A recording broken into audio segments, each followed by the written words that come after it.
Hello, everybody. It's me, Beardless Dwarf, or Robert. The first 10 minutes of this podcast was not, for some reason, recorded.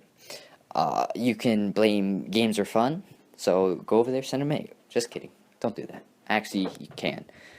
I didn't talk that much during the podcast, only because I have a sore throat. I do add in some points here and there, and I do have a heated debate with some of the members of the Podcucks. But I felt like we needed an intro, and so I offered to do it since I didn't talk that much. I also need to shout out a man of the name Jesse Lane. He is my number one fan.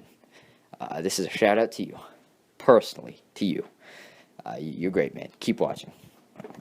And I would have to say, we have to compare this to last episode, this is a lot better. It really is. But I hope you enjoy. I didn't get to make my awful joke, so maybe I'll do it at the beginning here. I don't know. I guess I'll say something. What's an awful joke that nobody likes? Yeah, I don't really have a joke. I'm sorry. I apologize, people. You guys just send me hate. But yeah, this is also a little question for you guys. Before you guys can comment your beliefs down below. I'd love to hear your beliefs on many of the things that we talk about. This is primarily about gaming. The first 10 minutes was primarily about esports on TV. And you will be able to hear everything else. But leave what you think of the Podcucks. If you enjoy them, tell me you do. If you don't enjoy it, tell me you don't. And I've been really wanting to do a podcast by myself and maybe have a few people. It would be a very political podcast. I've really wanted to do it, but since we are doing the Podcucks podcast, I haven't really gotten around, and I don't think you would want two podcasts on your channel. So tell me, maybe I can work something out if you want both. But yes, I hope you enjoy, and I have fun watching. Bye. Just like how Ben goes, I made one for each and individual audience. I mean, some people are liberal who watch my channel and might not have found it as satirical as I liked it, so I made it equally balanced and fair for those same kind of people. I don't know. That was just kind of weird to me. Like, if you're just scrolling through and you see, like, rant on liberals, then next video, rant on conserv. I don't know. Well, a lot of it is satire too, so it's not one of those things where he's actually ranting about them. I mean, there's probably certain points that he agrees with or disagrees with his videos, but at the same time, a lot of it is just supposed to poke fun at it and as constructive criticism goes, it's just one of those things where you gotta poke fun at both sides, which I understand that, but if it was a straight up someone was actually not being satirical at all and makes a video on a certain topic, but then goes around and makes fun of the topic that he was just supporting, I can understand that. But since Robert is using it as satirical, for formula, it's fine. Yeah, that's true. I could even rant on my own political party, although it would pain me to just rant. I would, because there's a lot of constructive criticism that I have against my own political party beliefs, and I will be the first one to say this. My rant on X's, that wasn't really a rant. That was just more of basic knowledge that I think people don't understand in this world. I can understand that some long distance relationships work out, but the thing with that is I don't think it will, because no matter, you can see multiple examples of it working out. As you can see, PewDiePie and Marzia, just the biggest couple on YouTube. Oh boy, PewDiePie's a Nazi, but now we can put him in the title. Yeah, we can't. Now I can put him in the title. You're gonna get copyrighted. Shut off. Yeah, I really copyright 4 of them in one video. I hope Keemstar gets me. But Keemstar just comes on. Dude, I hope. Yeah, it's some of the rant videos aren't really all satirical, like Ben said. That's why I kind of wanted to do another series that kind of goes hand in hand with that, but I feel like I'm not going to do it, and it was it was kind of like a fangirling series of where I say my true beliefs on the subject, But I'm probably not going to do that, only because, well, let's be honest here. This is the internet. I'm cancerous enough. I don't think people need to, need a little bit more sprinkle of autism on my channel. Oh. But, I mean, hey, I went to Eaton Park today, all right? And my waitress, she looked at me. This is actually a funny story. I was at Eaton Park, and you guys called me. And my waitress said, "Hey, Robert." And I was like, how do you know my name? She's like, "Oh, I subscribe to your YouTube channel." I was like, what? Wait, really? Yeah, I was like, I have 22 subs. You're one of those 22. She's like, mm-hmm. I was like, okay. He's like, yeah, your brother showed me. And I was like, yeah, see, I don't know you.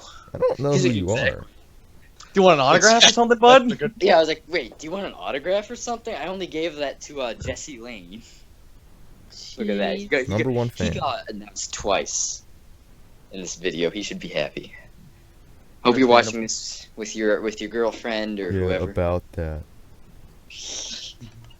All right, yeah. So go back on topic, guys. Yeah, okay. So what's the next topic? Because I'm pretty sure we. So I wanted to bring another thing up as far as of course, competitive gaming. Absolutely. I think this wasn't recent, but I think ESPN2 had some sort. I think it was Hearthstone. It's some sort of esport on. Like I think it was like 3 in the morning or something. But it was on TV. An esport was on TV, and I think TBS shows Counter-Strike. So do you think that would be viable? Like, I know Twitch is really big right now, and it really wouldn't make sense because most people think TV's dying. But do you think that that would be a viable strategy to make a Twitch channel actually on television, on cable? I don't know about that. Like, I mean, it's definitely, like, I don't know, like, I think it was, like, Call of Duty they literally had X Games for Call of Duty. So, like, if it's something, I don't know. Like, I can't imagine, like, I would never, like, go on CBS and be like, oh, man, can't wait to watch the new CSGO tournament on CBS. Like, if I ever go on CBS, it's like, I don't know, I watch, like a comedy show or something like that. Like, I don't know, like, anytime I'm ever watching, like, something gaming related, it's always, like, on my computer or on my phone. Yeah, but I'm saying, do you think that it'd be, like, profitable to just have a separate channel to just show gameplay? Oh, yeah, I see what you're think, saying. Yeah, I think if it's just an entirely separate channel that's just dedicated to, like, major games and stuff like that, as long as they get good advertisement over the internet and, like, on phones and stuff where people's faces are already, I think TV can come back in a big way by doing that, and in turn, then people won't rot their brains as fast staring at screens. Yeah, but it would be really hard to compete with Twitch. Yeah, it would be hard to get enough people that the show will be able to last, but if it starts out with enough money that it can just keep going and keep pushing on, though it's going to be, like, just losing money like crazy, but over time, I think if they have enough money to persevere through that time where no one just knows about it, like no one knows about it, then I think it can work out really well. Well, I feel like it would have to be something that's already established. Like, maybe not but like if there's a Twitch TV channel. Yeah, it would have to be a big site like Twitch. Yeah, like, then they would have the exposure right away. Yeah. And it'd probably have to be like a very big, new, everyone's excited for sort of game. Like. Oh no. I think so because it can be like more for the startup. I mean, yeah, like after that, it would have to be like multiple channels, because if you think about, like, you don't go. I mean, like you don't go on Twitch and only watch one game. Like, if you're really like if you follow Twitch a lot, then you're probably gonna watch more than one game. So, like, if they're only showing CS:GO on this channel, then you're kind of gonna be like, I'm not really into CS:GO, so I'm not gonna watch it. Well, for me at least, what I think mainly about the whole idea of, like, a gaming channel is I could understand if there was, like, just not a channel, like maybe not Twitch, if it was just competitive gaming just in general. like a COD tourney, a CS:GO tourney, and that's on TV. Like I think, have they ever shown it? Ben, you were talking about how they showed COD or something. It was on the X Games. Oh, okay. Well, if like I can see them doing that. I don't think Twitch could work very well on a TV because it's one of those things where I mean, you would have to. It would basically just be like going on the internet. It would like so you would basically be like just turning on Twitch. Like say you go on the computer and turn on Twitch. That's what basically would have to do with your TV. So I see it kind of as pointless. I really don't find it. I don't really see why they would have to do that. One and two, I don't really think it's kind of possible for them to actually make quality programming. Rather, they could just do it on Twitch, for instance, because it's one of those things where it's not like any other regular channel where you say I'm just gonna pull Fox out of my hat, but so they have like comedies, they have dramas, they have stuff like that. With this, I mean, it's just kind of different genre of games. But there's so many different games that people, live stream on Twitch that aren't just competitive. That I just feel like it would basically be impossible. I can understand if it's a big event they would, cover. But at the same time, I don't think there's a purpose of just doing that for a Twitch, like a live stream channel. I would make sense if it was just a competitive gaming channel. But yeah, that's me. Yeah, I agree with you. Like, I mean, because honestly, like with a TV, there's not really like there can be there's multiple channels of ESPN, I'm pretty sure, but like I don't really there's not enough channels for all the games that people want to live stream. Like, and also then there's like the problem with like who gets on TV and not. Yeah, so like you can't, cause like if you go on Twitch and look at how many games are being streamed, they can't have that many channels for just Twitch. So I think, obviously this will never happen, because two of the biggest issues that I see are, one, there would be no chat, and that's like a really big draw to Twitch. Oh. There'd be no chat, you just have to watch it. And two, if it was a channel, they would need to run ads more frequently. And usually, when you're watching Twitch, at least in my experience, you just have to watch one ad at the very beginning, and then you can just sit there for literally hours, and you only had to watch that one ad. Yeah, you watch one ad just to get on the stream, and then you don't have to watch any more. Yeah. So to do an actual channel, there would definitely have to be more ads, and people probably wouldn't like that. And the then only there positive comes that I could see to this would be if you really wanted to watch some big event with your friends, and you it's kind of hard to do it because you could all just be in the chat, but if you wanted to be all together, you could do that. You could watch the television. You can just have it, kind of like a football game, like a Super Bowl. But even then, you can still put Twitch on the TV now, just normally. Yeah, like there's like I have like this thing called Apple TV, where it's basically from my phone, I can put anything on my phone onto my TV.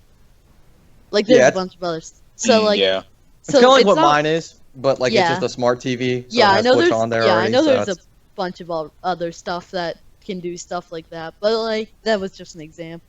Oh yeah, absolutely. I'm just saying it's pretty much at this point I see it as obsolete, especially if you can't put it on TV. Because I mean, I would love to get together with friends and watch like a tourney or something, because it's one of those things where I mean, anymore, video games are so much more mainstream than they used to be. So it's kind of like more not socially acceptable because I don't really care, but it's more I don't know, popular than it used to be. So people will be like, oh, I'll get down with instead of like a super football Sunday, it's tournament Sunday, for example. Like I'll be down with that, but I just don't see a TV channel being that useful.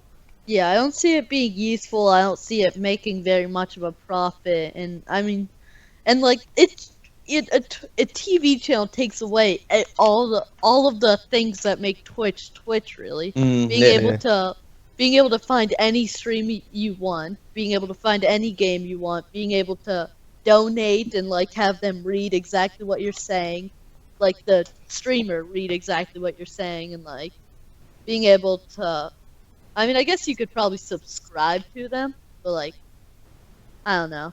Yeah, I just don't see it being useful. I don't see it being as good as Twitch is, just watching it on your phone or on the computer.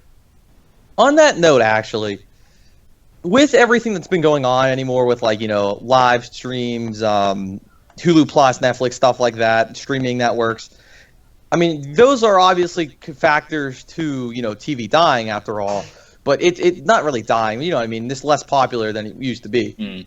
But do you guys think that if say TV shows started broadcasting on computers and there was a chat and everything, would that make more money for cartoon makers and channels just in general? That just could be interesting. Actually, they just had like a live showing. Yeah, where they live streamed the release of a new episode on their site. Mm-hmm. People would probably like that. Even like not even a site. Maybe they'll just do it. Like I feel like that would make TVs more of a computer. Never mind. But I got what you're saying. Are you saying like kind of like almost like reinvent cable kind of? Yeah, I really think that's the best way to go because anymore, I mean, cable's not really racking in that much money unless they jack up the prices. And I mean, I really barely use my cable box. Yeah, I mean, I'll watch really Netflix useless more than anything. now. Yeah. I mean, so, that's just for me. I understand a bunch of people still use it, but I feel like the vast majority of people, like, it's just statistically use more of a streaming thing. Like, say just for pull thing out of my hat, Bob's Burgers, for example. Yes, there's on demand, but you can't skip the ads half the time. And if you don't want to watch that, that show's on. Have all the for Hulu available. Plus, they literally have all the episodes. I'm pretty sure. Not every single one, but they have like up to 6 on there. So it's like kind of pointless. Cable TV is really useless whenever like things like Netflix exist. Really, like if like you can, like okay, for instance, like the only really shows I'll ever watch anymore is like sitcoms like The Office and just shows like that. So like if I want to watch those shows, I just go on Netflix. I don't go on like cable TV and like search it. So I just like cable's kind of not really useful anymore, honestly. Like it's still it's nowhere near as useful as it used to be now that new things are coming around. Mm-hmm. Yeah, I almost feel that TV is in its like last breath, almost like it's dying out, which is kind of disappointing because on TV there's like all these TV shows you can watch and just really delve into a story, but I feel like nowadays people are all like, I want to actually be part of the story and be the cause for why this happens and why that happens. And so I feel that even if you get it so that you could like stream on the TV and still have like a chat and everything, I really don't think people are going to take the time to sit down and hook up or whatever, like, get it so that it connects to their TV, because they don't do that already. It's just so much easier just to get it on their computer. So, I don't know. I feel like... Oh, sorry. Well, what I was just going to say is I really don't see cable dying for a long time. Like, even, like, it's kind of slowly dying, but I really don't see it actually going out for a really long time, though. I don't think it's ever going to completely go away. Yeah. But I feel like it's gonna be one of those things where instead of now it's like you don't have cable. Like I know, not necessarily now, but like 10 years ago, it was kind of like, you don't have cable? That's so weird. Because that was before like Netflix was really popular. But I feel like it's gonna be the reverse. Like, you have cable? Why? Yeah. And sorry. No, you go. Okay. Well, I also feel like just with everything that's been going on, like the recent years, not recent mainly, but like last 20 years. There's been a lot more, I hate to say, globalization and connection between people, and there's been and with just TV shows, video games, any kind of form of entertainment, there's been a lot more connection. And I feel like with a TV, you really just can't get that sense of community that you can with a computer, for example. I'm not saying that's the driving force of people why they use it, but I feel like that's a big factor anymore. One of the biggest things that they keep doing with the Walking Dead, which is one of my personal favorite shows, is that the 2-screen experience. So they have like a tablet or your phone or whatever it's called, your computer, and you go on there, and then you just have a 2-screen experience. You have like a sense of community, quizzes and stuff like that.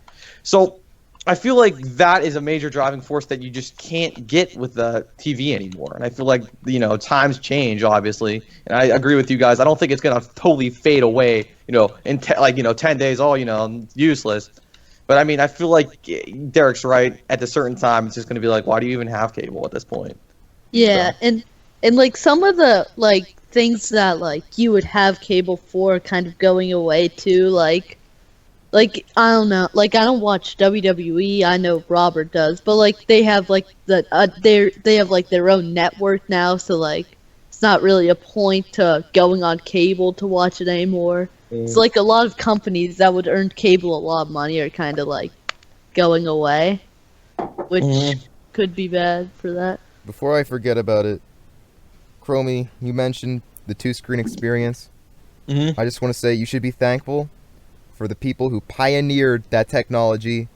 And those people were the creators of Despicable Me. They were. I don't know if you remember. I think it was Best Buy. Best Buy had an app.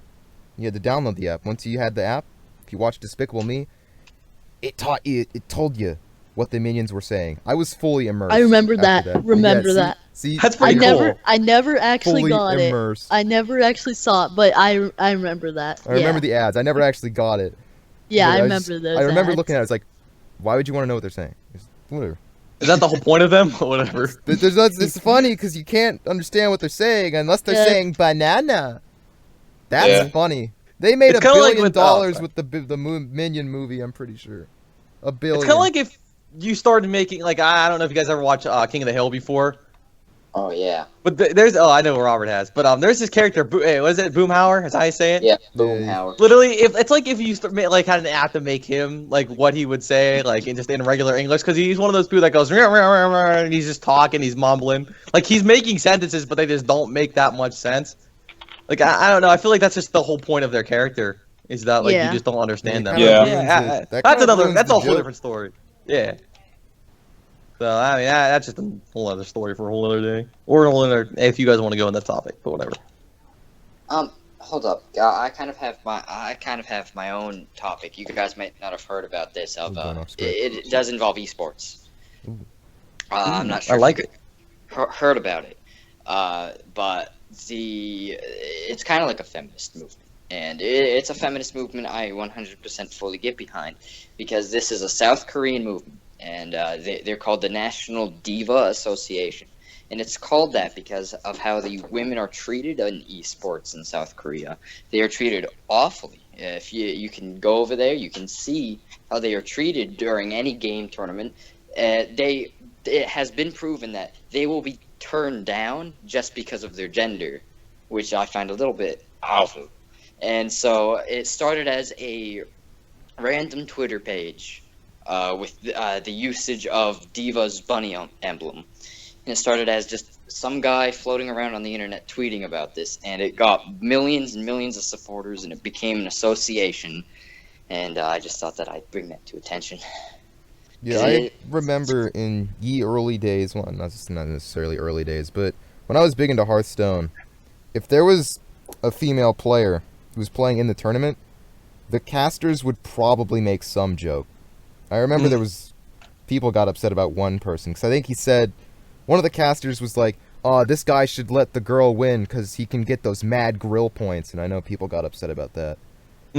Well, I think that's a really good movement that they're having over there, especially if it is so like proven that they are turned down because of just their sex. And so I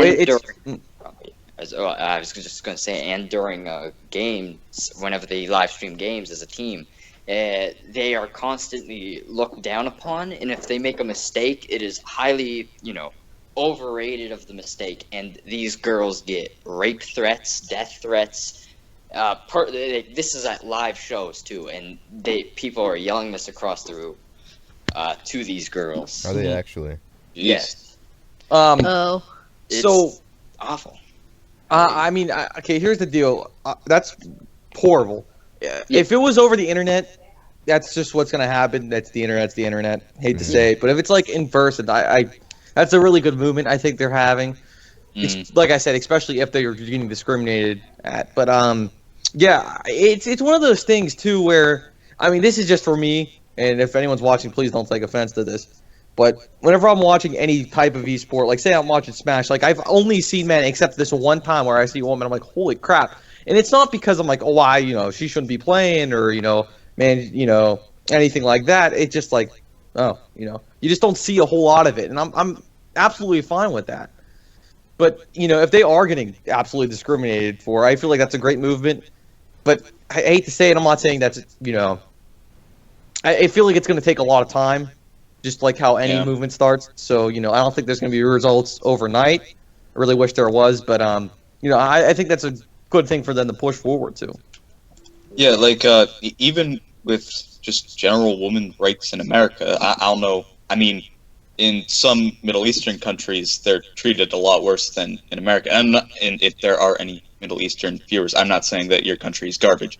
I'm just saying that that's just yes, it is. how it tends to. I feel bad for him. I'm going to say Chromie thinks that all Middle Eastern countries are garbage. You heard it here, folks. Mm-hmm. Yep. Yeah, well, if they don't treat people equally, then it's trash. I'm saying. But I do feel like, even just in general, women tend to be looked down upon just in the general sense that, oh, they're not a guy, so one, they're not as strong as guys, or something like that. Scientifically proven they're not, just saying, just in general. Well, yeah, but I mean, like...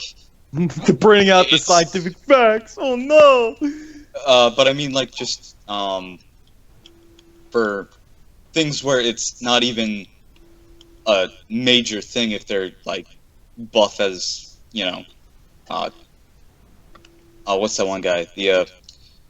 We're here to pump you up, those guys. If they don't look like that, then it can't work there. It's not necessarily that sort of thing, but like, even if it's just, I don't know, like in the steel shop, the steel industries, I don't know if we still have those things. What the hell are we talking about here? We went from gaming to steel industries. Real quick here. I'm just saying, gonna... like, okay, let me. Okay, Ben, you finish this off. Okay, so listen. It's not that women are looked down upon if they want to be in those industries. It's just that no woman really wants to be in those industries. Like, do you ever see, like, a woman in school that's like, oh man, I really want to be a steel mill worker when I grow up? Like, no woman ever says that in their life. But what if the women are in college for being a steel mill? Okay, well, let's be honest here. Ladies, it's like with if your dream is to be a steel mill worker, oh, absolutely, do it in the comments. Yeah, leave in the comments. Like, so you can just make us even feel like even bigger scumbags. No, let me say my point real quick. Let me say this. No matter what's going to happen, you're always going to be stereotyped or judged just because of who you are. Like, just for instance, I'm a guy, but I get stereotyped from other guys for being, like, a complete nerd. Because, I mean, they'll be, like, talking about, football or something. And I'll be like, I don't really care. I'll be talking about, like, some other video game or something like that. That's just with general. Women, if they talk about football, everyone's like, what the hell are you doing? Or if a guy talks about, doing hair and stuff. Or if that's what they want to do with their life. It's looked down upon. It's not really, well, not really looked down upon, but it's weird. It's the whole thing where, that's just how things usually are. And there's always going to be exceptions. But that's fine. There's nothing wrong with that. I don't feel like they're looked down upon. It's just, not normal, and there's nothing wrong with not being normal. That's just with anything. Yeah, men and women are just different. They're just different, and there's nothing wrong with that. Everyone should be treated equally, but we have to recognize that there's differences between people.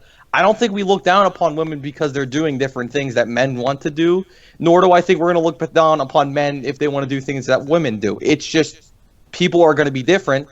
Men and women are different, but if they, cross the whole gender, stereotypes that we have, which there's nothing wrong with having stereotypes with that kind of stuff, especially whenever it's not really hurting someone else. Like, there's racial stereotypes, which is wrong, but I mean, there's gender stereotypes. That's still somewhat wrong, but at the same time, it's like, guys like blue, women like pink.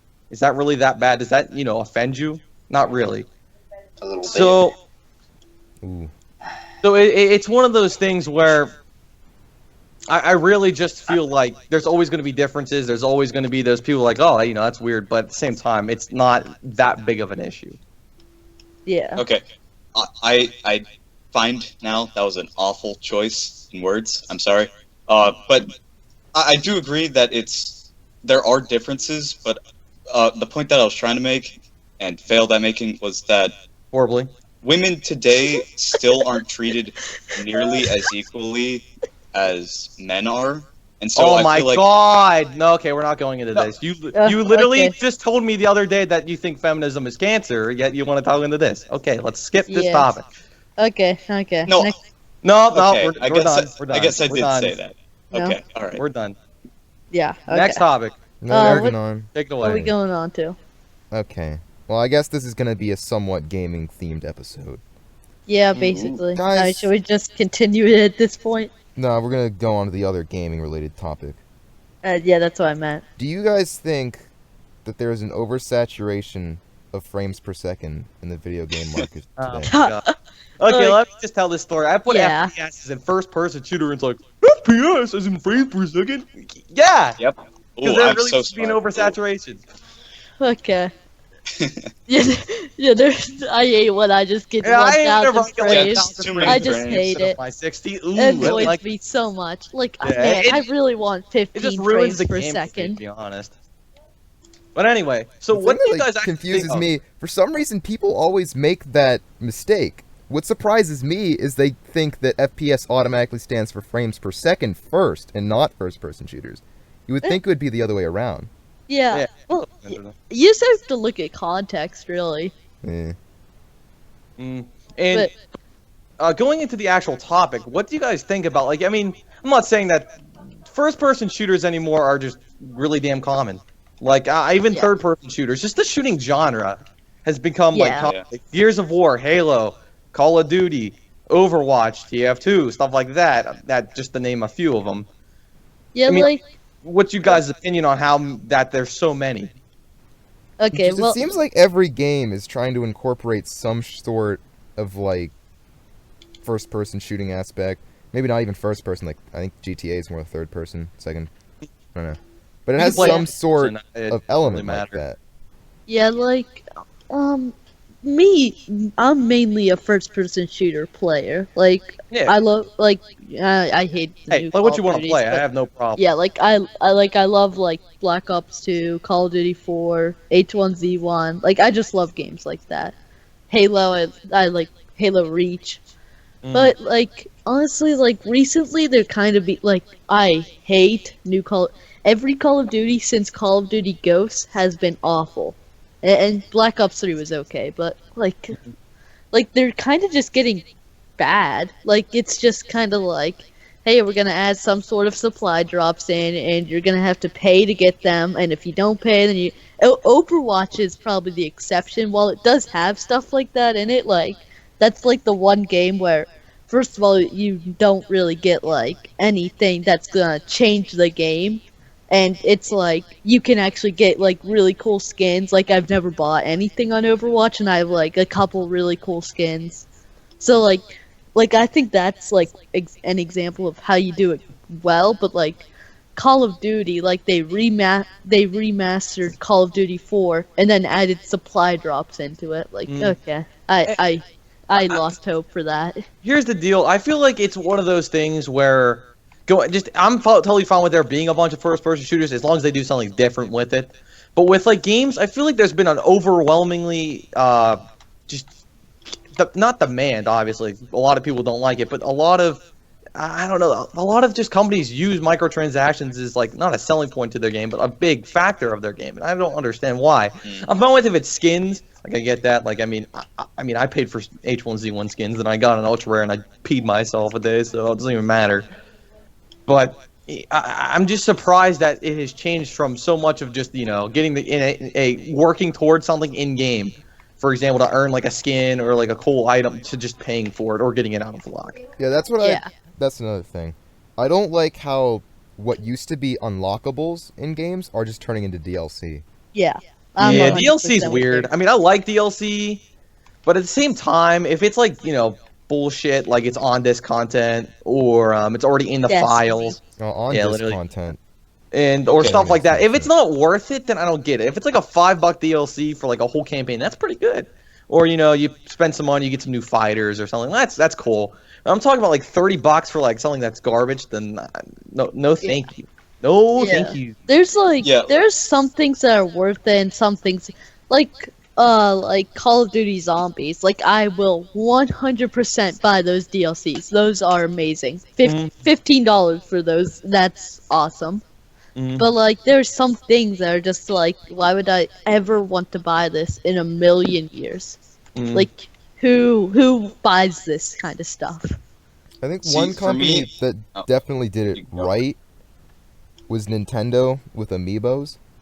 Cause I don't use. I'm okay. Let me explain myself. All right. No, I absolutely agree. I love Amiibo. I want one I don't. so bad. I'm not sure how much they cost. I think I want they're a like NES. $7, $12 I want a NES and a range. Toon Link and a Pac-Man. There you go. There's my Smash collection. Yeah. But I'm gonna use Mario Kart as an example. There was, I think, is the Link amiibo. If you bought him, I think you got in game. You got to use him as a character. I think there was one. I know there was definitely like a Hyrule. It was a Hyrule track, definitely. I think there might have been another one.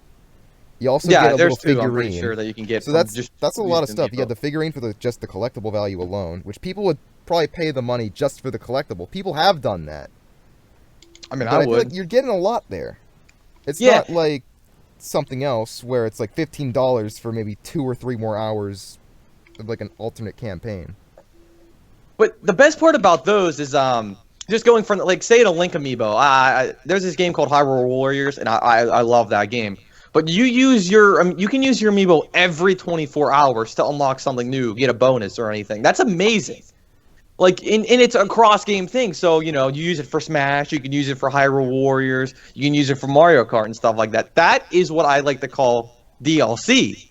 It's not really downloadable content, but extra content for a game. You can use it for everything, and it's like $15, and you get so much stuff. So if you buy like 4 of them, you're getting a bunch. You're basically buying $60 for all your games that use that content. It's cool. I like it a lot. I think it's a really good system. Is the 24 hours, is that per amiibo or just in general? That's per Amiibo. Huh. So if you had like So you can 50 of if them, you have just like 10 cash them all Amiibo, you in? can literally smash it down and progress a lot faster. Which I mean, everyone's like, "Oh, that's cheap," but at the same time, I think that's pretty cool. And I mean, if you have the Link stuff or any Zelda, contained items, you get some good stuff for that game, like new weapons, not new characters, but new challenges and stuff. It's cool. Do people think that? Did you say that it's cheap or like cheating? It's cheap, as in like people work hard but they can just buy some rubies or something, or get it's like stuff like that. I thought you said cheating because Oh no, it's not even cheating. like when people Sorry. think it's cheating, I'm gonna use like mobile games because mobile games do this a lot with like the pay-to-play model, especially. It's been proven that people will pay money without like anything in return just so they can boost. At least in this case, you're getting a little figurine as part of the deal too. Yeah. It's something else. So even when you don't want to play the game anymore, you can look on your desk and be like, "Oh hey, I wasted $15 on that figurine. There it is." Yeah, I think one of the worst games. Well, no, it was okay. One of the worst things ever was okay. I wasn't really looking forward to this game, but like whenever Super Mario Run came out, I was like, oh yeah, I'll download Oh it. yeah. So I downloaded it, and I'm like, I played the first couple levels, and I'm like, okay, yeah, this is pretty cool. Okay, I mean, whatever. And then it says, hey, you complete the trial. Now pay $10 for the rest of the game. And I'm like, what? Yeah, that's garbage. All right, Oh, no, Nintendo. And that's a big different Wait, thing. wait, Okay, wait, let's go hold into Nintendo, but I want to say one Wait, point real I quick. have one thing. I haven't said anything about this yet. Mm. I personally think that DLC in general I hate it because okay, depending on what it is. Like for Civilization 5, where you had to get the DLC to do religion and get new characters to play as. Like I get the characters, but then the religion, which is just like this huge aspect in it. Oh, I have a little rant about that religion. in Keep general. going. I guess that's okay. But what I hate is when it's something that's so game-changing like that, and then the next game they make, they don't include it, which Civ did, thank God. But games where it's like they have this DLC that's so crucial to the game itself, and then they make another version of the game that's still like the same series, and they don't include it. So you have to buy it again. And I feel like that's just awful for the buyer, because it's like, I already bought this, now there's this new game and I have to buy it again for probably the same price, if not more, and it's like, it's just, oh my gosh, it's annoying, and I get they gotta make money somehow, but I feel like that's just cheating people out of their money. All right, story about the religion aspect, like custom religions in Civ 5. When I was young, before it came out, I read that was going to be possible. I think it was probably Game Informer. And I was like, whoa, this is going to be so rad! Because I was little and I used stupid words like rad. I still But use that was rad. like the only reason that I wanted to buy that game. And I bought it. I think I got it for Christmas, and it had come out, it came out during the Christmas season, so it was only out for like a couple weeks, I think. I might be wrong. But that wasn't one of the launch features. That was actually some DLC that came out much later. At that point, I stopped playing Civ, because like I said, I only wanted to play Civ 5 for that reason, because I like Civ 4 much better. So, because that wasn't in there, I just didn't play Civ 5 for like a year. And now I only play it if you guys want to play, because I can't stand it. But because of that, that's why I really don't like it, because they advertised that feature, and then release day comes, and it wasn't there. So, That's just companies being idiots and stuff like that. But also, I mean, I don't hate DLC overall. I hate bad DLC, but there's a lot of DLC that is underrated and is really damn good. Like, just point out one of my favorite games is Fallout New Vegas. They did DLC amazingly. It's $15 for one, but the amount of crap you get from that $15, it's worth it. So, I mean, DLC is not... If they advertise it's going to be in the game and they add it, that's horrible. It's just, it's like No Man's Sky syndrome, but... Oh, yeah. my. Yeah. But, Yeah, I mean, I just don't think that DLC should be frowned upon just because of, people being idiots with it. When I've seen so many, companies like Nintendo or Bethesda, not really Bethesda. I think Bethesda's pretty good on that. Nah, I mean, not with Fallout 4. Fallout, a lot of the DLCs just should have been in the the thing game. I like about Yeah, Bethesda games is eventually they'll usually release like a Game of the Year edition, which bundles everything in, so you just have to buy the one thing. Yeah. And then if you wait for Steam sales, you can get that for like really cheap, and you already have everything. Yeah. Yeah, DLC in general is like people always well, no, like I like some of it, like Call of Duty Zombies. I will always pay $15 for an extra zombies map, like for Black Ops 2 or whatever.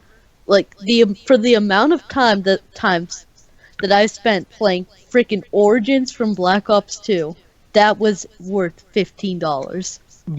It also really... Oh, yeah, sorry. Yeah, I've spent at least 15 days playing one map. Basically, it's so ridiculous. That's worth it. Whereas just some things are just I'd rather not pay. It really just comes down to preference, I mean, just to bring up Smash because I'm playing that right now, but it's one of those things where they sell these fighters and stuff that you could get, but it's not like it's a pay to win. You have to be good at the characters to play as them in tourneys and stuff like that, or competitive. But I mean, it's just, if it's not for everyone, you don't have to buy it. And I like that kind of DLC where it's not essential to the game like the religion thing where it changes up the game. It's just you add new characters that you don't have to play at. I mean, for me, I'm not gonna buy any of the Smash DLC just because I don't want to play as any of those characters. One, and two, I mean, I already made a bunch of other characters that aren't that are already in the game, so it doesn't really matter. But that's just me. So say someone really wants to play as Roy or Mewtwo or something like that, they have they want to do it. That's gonna be worth it for them. So it really just comes down to personal preference with some DLC, but at the same time, you can't just rob someone blind or say this is going to be a feature in the game, but then put it in DLC too. Yeah. So. Well, I guess that's a valid DLC. May I break in here? Yeah, absolutely. Robert's gonna talk. Shh. Everyone, shut up. To go off topic for a second, I got Pepsi in my eye and it's burning really badly.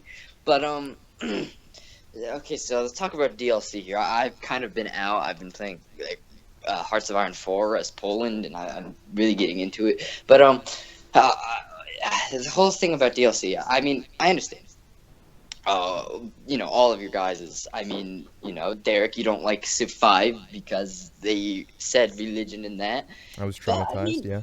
You gotta give credit to the companies for making such bold actions of maybe advertising something that's not in the primary game. And if anything, businesses are smart for doing that, because if anything, they're making more money. They're hyping you up You get to play the game, see how it plays originally, and then whenever the DLC comes out, they hyped you up already to purchase the DLC. I mean, if anything, it's more for the businesses' gratitude, but it's a win-win situation. I mean, they're getting more money. That's something that they want, and we're getting a better version of a game, which we want. Well, I mean, just to break in here, if they advertise it as if it's going to be in the game, then that's wrong. That's just lying to your consumers. There's a big difference. Well, I'm fine if they advertise a DLC afterwards and be like, oh, we're going to have DLC for this game and it's going to add new stuff. I'm totally on that hype train. As soon as they announced that there's going to be a lot of DLC for Fallout, I was on the hype train. But it really depends if you're being a scumbag to your consumer or not.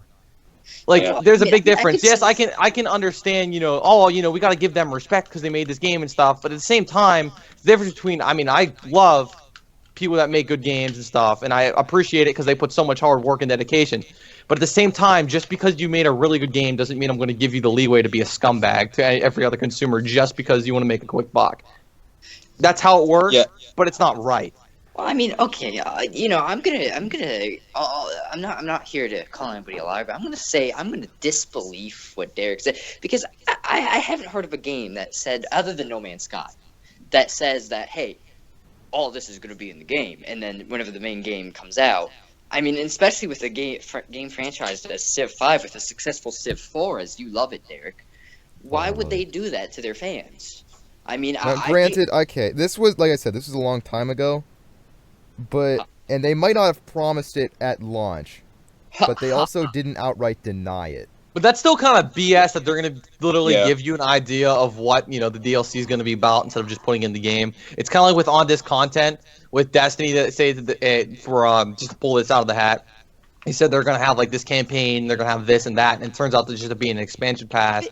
And it's one of those things where, I can understand, they want to hype it up, but at the same time, if it's at launch, why don't you just put it in the game? Delay it a month. I'm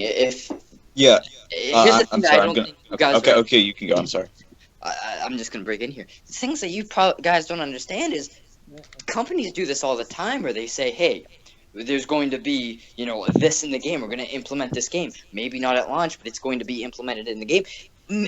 Many games do it. It's just become natural for us that we don't want to notice that out. Back then it probably wasn't natural. If you look throughout many of the games, Call of Duty is one of the big ones. They do it all the time. But here's the problem. It's not right. It's not cool. That's not what the point is.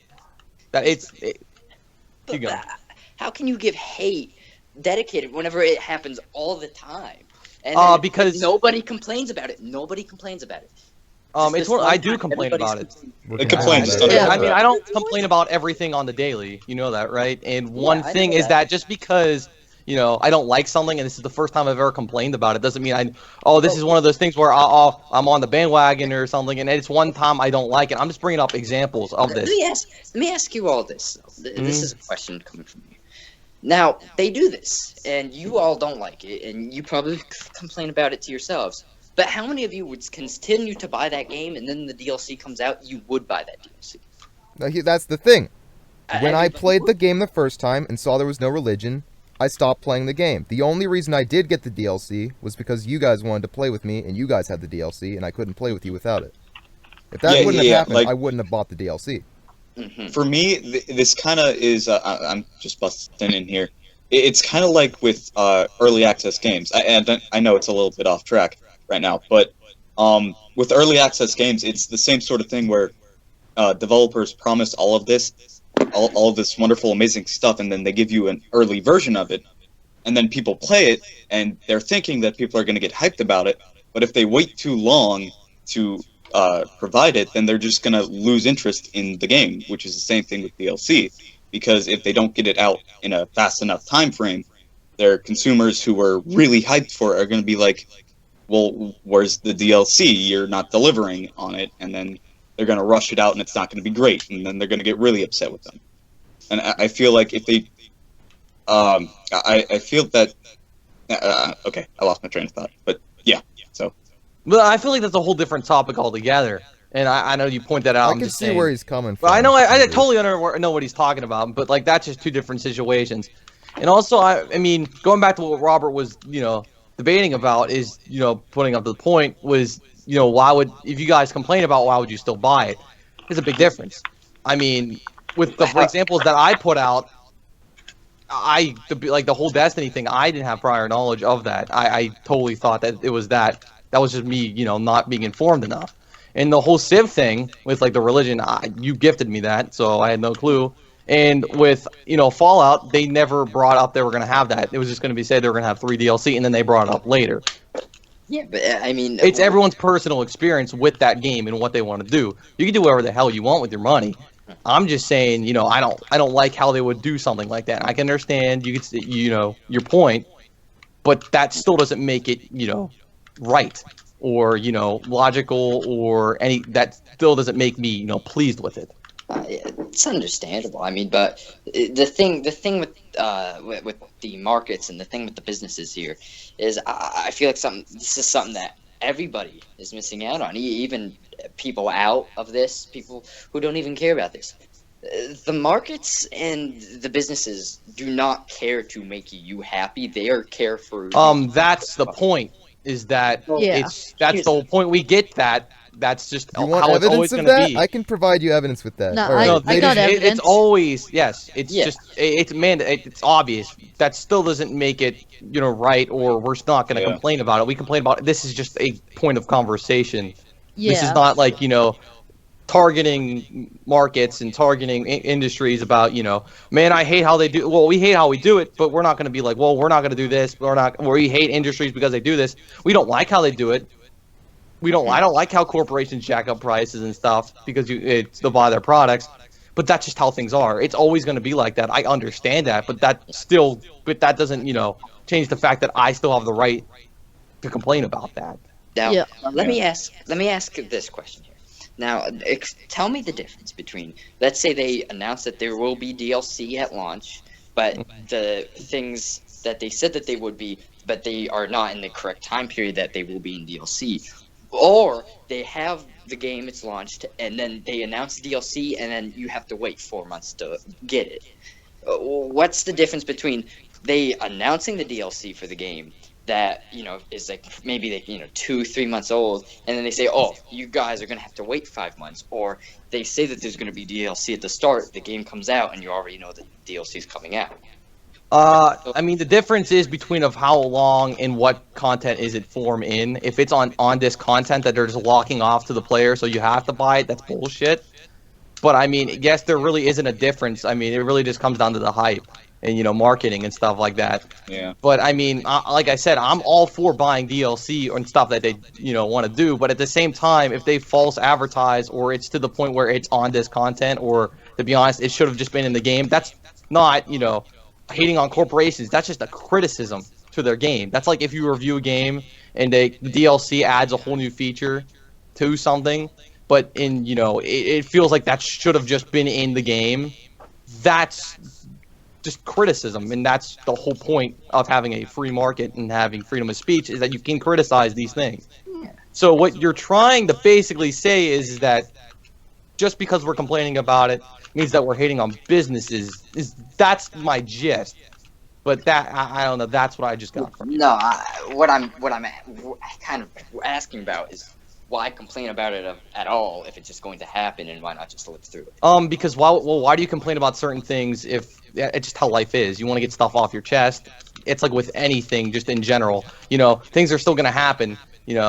That's like say someone passes away in your family and you complain about, like, man, I miss my family. I wish I would have done this. I wish I would have done that. Regret. And you're talking about someone. I know that's two drastically different point, but at the same time, things are always going to happen. That's your logic. Or if something bad happens a day, say it starts raining. Oh man, you couldn't have stopped it. It's bound to happen, but you can still complain about it. That's just how people are. You want to get off your chest. That's two different areas, two different aspects of complaining. Not really, if you think about it, because this know it's going to happen. We already know this is going to happen, so why complain if we already know? But why do we complain about it? I would say that if you complain, and if enough people are upset about it, then it would tell the people in charge that if they do this again, the same thing's probably going to happen, so it disincentivizes them from doing it again. Okay, with Call of Duty. with Derek's point, I'm gonna bring up Call of Duty. Okay. Well, with Derek's point, if you look at the sales, Call of Duty isn't selling that well. I That's know. why you Okay, think their which newest is- game is okay, literally but at $30 already. Ben, what I'm gonna say is, with Derek's point, is everyone has been hating on all the futuristic Call of Duties, and Infinite Warfare is an I know what you're awful going with. selling point. And now they've just announced that the next Call of Duty is going to be a boots on the ground Call of Duty. Exactly. So everyone complaining and not buying their game has obviously pushed them to not make another futuristic Call of Duty. Yeah, I mean, complaining is human nature. We all do it no matter what happens, even if you can't control it. But with that, Ben's absolutely right. It's not for every company. There's obviously exceptions. But I mean, that's literally right on the spot. There's been so much. People haven't been buying the COD. They haven't been getting as much money. And, people have been complaining about it. So to the point, it changed. That's just how industry works. It gets to a certain point. Yes, people are going to complain about it, but they're still going to buy your products. But if it gets to the point where people are just getting mad and are not going to buy your products anymore, then that's just how you lose money. It's just a market. That's just how things are. And complaining is just human nature, no matter what. Yes, you might not see it coming, or you might say, "Oh, this happens all the time." That's just how things are. People are always going to complain about stuff they don't like, even if they know it's not going to change. Okay. We did it! Woo! Okay. Next topic. What do you guys want to talk about? Hit me with another one. Well, I mean, we might as well just keep on going on gaming. I mean, we've done an hour of it. Might as well stick with it at this point. Okay, alright. Well, you guys think of things. I'm gonna rant, because I was gonna say, evidence of companies really trying to get the consumer. All you gotta do is go on Steam and look at the Sims 3 store page. That game has at least $150 worth of DLC. Most of it's just item packs. It only gives you like a couple items. They're all themed around something, and each of these things is worth like $5 to $10. And the base game is still like, I think it's regular sale price. I don't know. I'd have to check it. And this is even after The Sims 4 has been released. So you'd think usually what happens is whenever the sequel gets released, the older game's price goes down. But that hasn't happened with The Sims 3. You want to know why? It's because people are still buying it at the full price. So, I don't think things are going to change until people start realizing that they could get more for their money.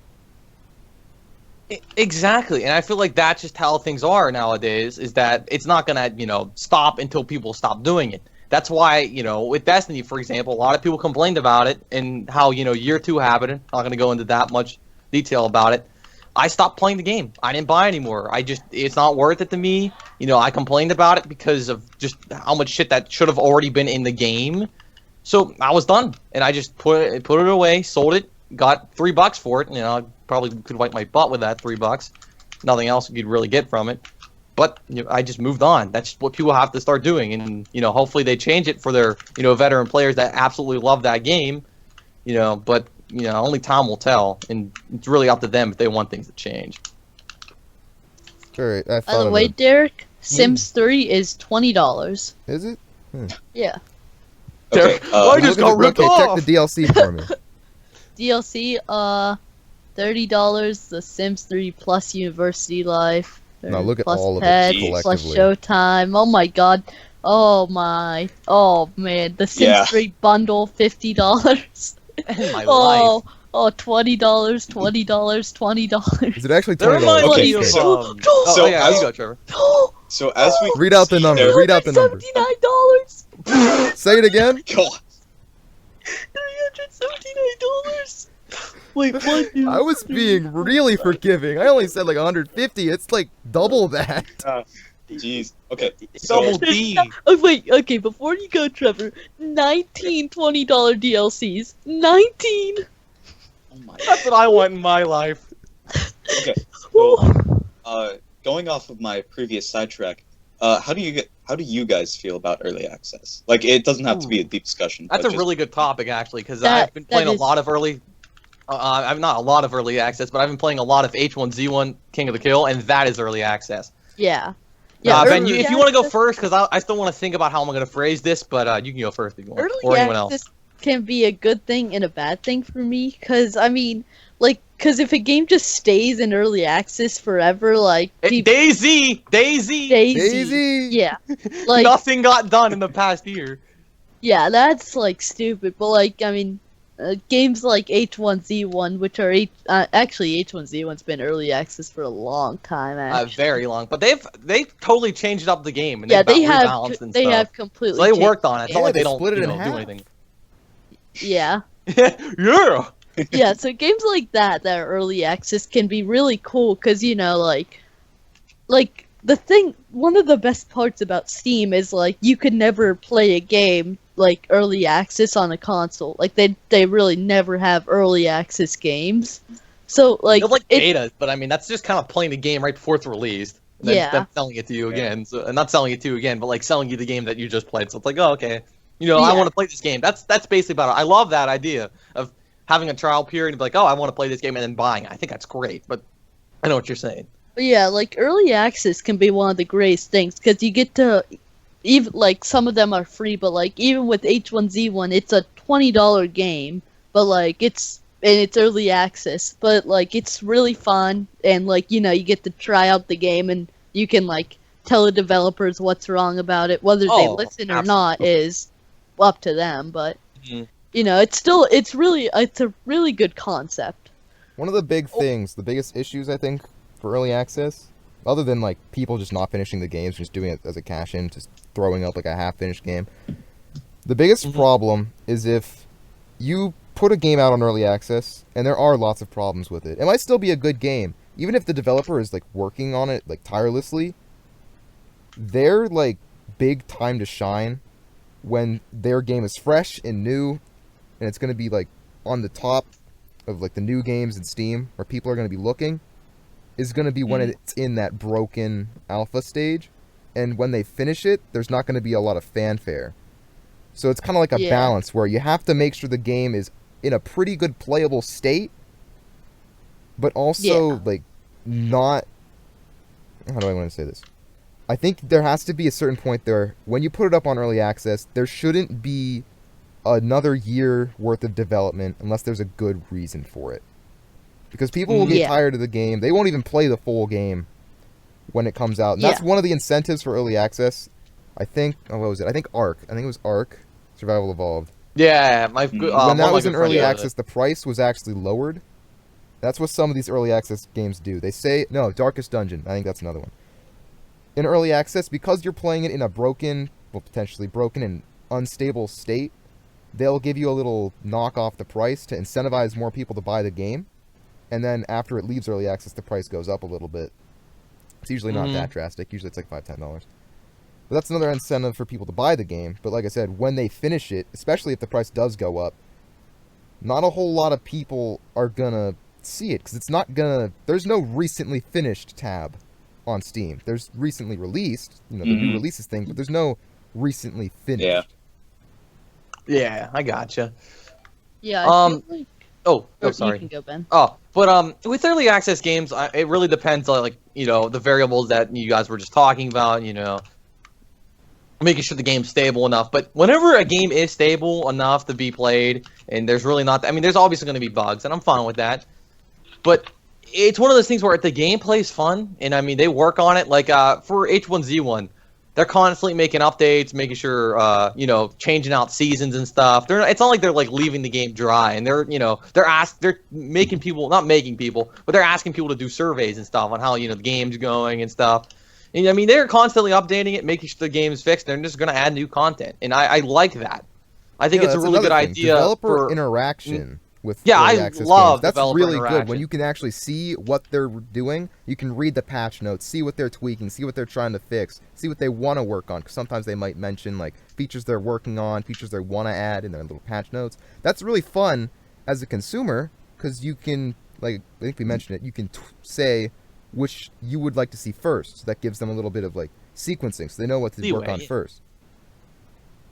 Well, I also feel like that's one of the biggest reasons why indie developers and developers that do use the whole idea of early access, have such a big, thriving community around them, and why people like to play the game, why people support the game, is that it's one of those things where they make a connection. I feel like that's one of the big driving forces of just the gaming industry anymore. Going back to what we were saying with, like, DLC and major corporations being, scumbags and stuff, they're, like, Robert's saying, they're not going to stop it. But that's why a lot of these corporations are getting so much heavy flack, and their games are not selling as well because they're not connected. That's why Steam has become popular, because Steam exactly, because Steam tons of smaller developers who will listen to their communities. So if EA or whatever, I'm just going to use them because I'm still really mad about The Sims. If EA's not going to listen, then we'll just go find something else to play. We're going to find a better game, developers who will listen, and we'll give them our support. Exactly, and I feel like that's one of the biggest things that we're always going to, want those AAA titles like, Fallout or something, and, COD and stuff. Yeah, we always want those. And they're always going to be, assholes about, DLC or, the content in their game. But that's what makes so many games, like, interesting anymore, and why Steam has become so popular, like you said, is just because of those reasons. Is that, people are getting, their feedback back, and people actually care about making games rather than, making money, which is nice. I love that about, that kind of stuff. And I feel like that's the way gaming is going to go. Take Nintendo, for example. Like, they'll still strike rich with, like, something like Pokemon Go, because that's, or Smash Bros., because that's what the fans want. But at the same time, those formulas just make sense. But with certain things, they're just not listening to how their consumers want. And that's why their games aren't selling that well. Take, for instance, I know you guys don't know this, but, well, some of you, I don't know if you guys are big Nintendo fans, but not Super Paper Mario, just Paper Mario in general, they had a new game, I think it's like Color Splash. It really didn't sell really well because they took out experience points, they took out what made the other ones so fun, and people complained about it, they didn't add it back, and then people just didn't buy it. I feel like that's a really good way to communicate to these companies that are bigger, that think, they're all that in a bag of chips, to be like, oh, maybe we'd start listening more. But that's why indie developers have been getting so much money, and they're being getting so big, is that they care about the consumer rather over the they care about the consumer more than they do about making money, which they obviously should care about making money. I'm not saying they shouldn't. I'm not a greedy socialist Jew, but I think that's just the way the gaming community has developed in reality. Yeah. I think me personally, like, I would much rather support the maker of, like, H1Z1 than I would support Activision. Like, Activision has really got on my nerves the past couple of years. But like me, I've gotten to the point where, like, I've loved Call of Duties for such a long time, and I've just gone to the point where I didn't even buy Infinite Warfare. Like, even though as much as I loved Call of Duty 4, I wouldn't even buy it for that. Like, like, it's like they've kind of just like, it's just the sense of it makes you not want to buy the game anymore if they're not going to care about it. And that's the whole thing with, yes, with the DLC, like we were going back, that's one of the biggest reasons why they're losing money and why things are changing in the gaming industry, is just because people are getting tired of this crap. And I think it's amazing. Me personally, as like a Call of Duty fan, I've felt cheated the past couple of years. Like, I've kind of felt betrayed where, like, I've bought so many of these games, I bought so many of the DLCs, and now my opinion just doesn't matter on it anymore. Like, it's like you're just gonna add supply drops even though everyone doesn't want you to, and you're just gonna add jetpacks to it even though no one wants you to. Or like exactly. Or like the 8-year-olds who have bought one of your games and no DLC want you to add jetpacks, so you're gonna listen to them instead of me.